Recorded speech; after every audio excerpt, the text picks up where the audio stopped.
गडचांदूर येथील नवीन पूर्णाकृती छत्रपती शिवाजी महाराज अश्वारूढ पुतळ्यासमोर परिसरात फळ व भाजीपाला विक्रेत्यांकडून करण्यात येणाऱ्या अतिक्रमणामुळे नागरिकांमध्ये नाराजीचं वातावरण आहे।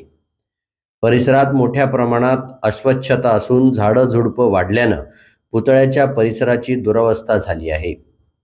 महाराजांचा जुना अर्धाकृती पुतळाही अतिक्रमणाच्या विळख्यात सापडला आहे।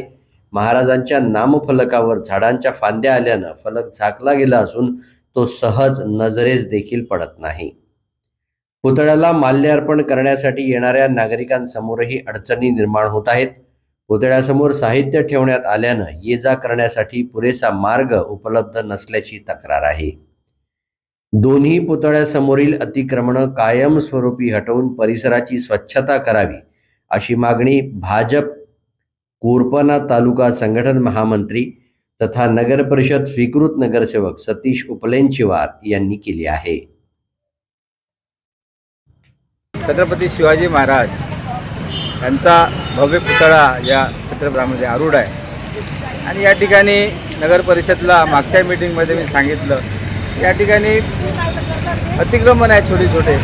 या ठिकाणी नगर परिषद एकीकडे जनतेला आव्हान करते की या ठिकाणी कुठले फलक लावू नये आणि नगर परिषदच या ठिकाणी फलक लावत आहे आणि महाराजांचा पुतळा लोकांच्या सहज दृष्टीत येत नाही, ही गंभीर बाब आहे। या ठिकाणी छोटे छोटे फळवाले असतात, यात थोडंसं बाजूला लावलं तर लोकांना पण या ठिकाणी चांगलं होईल आणि म्हणून नगर परिषदला माझी विनंती आहे, या 3 दिवसामध्ये या ठिकाणी कचरा झालेला आहे, या ठिकाणी बाजूला झाडं झालेलं आहे, प्लेट्स पडलेल्या असते।